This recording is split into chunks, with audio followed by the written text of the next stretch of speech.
want to mention this, Tyler, okay? Dan Campbell yesterday, I'm reading the transcript of his presser. This was on Monday.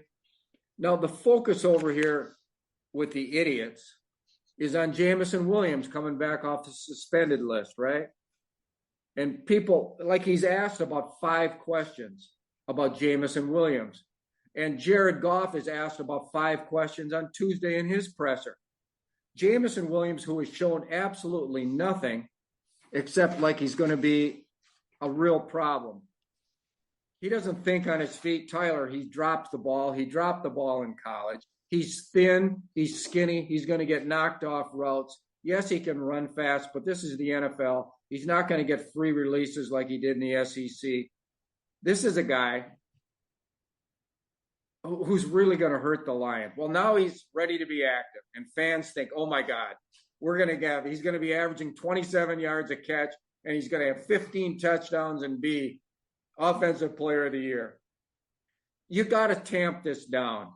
But it's hard as a head coach to speak honestly. So what does Dan Campbell say? He handles these 4 or 5 questions. What are realistic expectations for Jameson, coach? He's asked. And he says, honestly, for me, it's dependability, reliability, dependability. Get lined up. Know where you're supposed to be. And then we can count on you to be where you're supposed to be. And that's it. I'm not looking for yards. I'm not looking for explosives.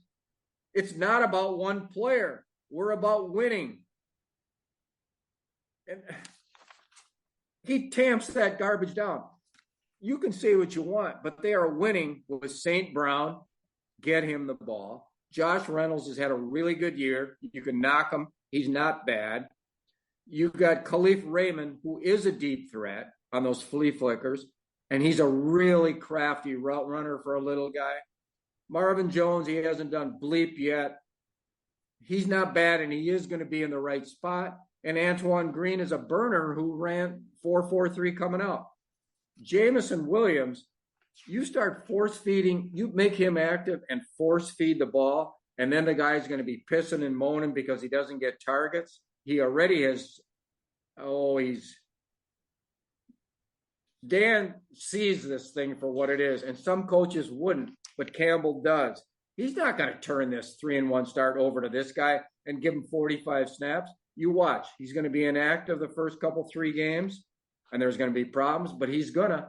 And maybe he plays when somebody's injured. But, Tyler, this is not a player. This is not a player. Dan knows he's not a player. He can't really say that, but he is worried about chemistry. And this is a coach who really gets it. And you read between the lines, and you don't have to read the lines. No, you don't have to read between the lines. He's upfront about it. This is where this guy's coming from. And you don't see that kind of intelligence and really feel for your team. He's got common sense, and he's got gut instinct, and he's got a heck of a brain too. He's got that thing wired right now. He's not going to let that ruin this start. Well said, Bob McGinn. I think you're dead on. You've got a good thing going. You've got a contender. You should be undefeated. It's a well-oiled machine. You've poured 3 years into building this machine. You better depend on everybody out there. All it will take is one mistake, one turnover, one boneheaded move, and that can cost you a game, maybe cost you a home playoff game, which can maybe cost you a season. So I get it, Dan Campbell. And they know him better than anybody and how he's working every day better than anybody. Right. In a fantasy world, like, he is exactly what they need. A burner, somebody to go deep. But we don't live in a fantasy world. Like, they've got to make sure he knows exactly what he's doing out there. To use an imperfect Detroit analogy, it's kind of like the Detroit Pistons when they had Darko Milicic. You weren't just going to drop Darko into those Piston teams that won a championship over the Lakers in 5 games. All right, he's not going to get 20, 25 minutes when you've got freaking Chauncey Billups and Rasheed Wallace and Rip Hamilton and God, was it Okur? That team, it was tough. They had no margin for error. Like, they weren't going to screw up, is what I'm saying. Like they were championship built. Like this Detroit Lions team may be. So why would you just gamble? At least right away. Maybe by December, by January, he is ready to be exactly what they need. It's kind of the beauty of it. You don't need him right now. No, he's going to, and these idiot radio and TV reporters are going to continue to ask these questions. They just love to see the speed, the touchdown, the highlights. They don't know that this guy's not going to block. He's skinny. He's going to get knocked off routes. You could see it in the exhibition game, Tyler. He played him about 70 snaps in the final exhibition game. Didn't happen. They force-fed him the ball. Didn't happen against, fourth stringers, guys can't even make the XFL playing against him. All right. So is it a changing in the guard in the division? Tyler, I've been a part of a lot of false alarms, Yeah.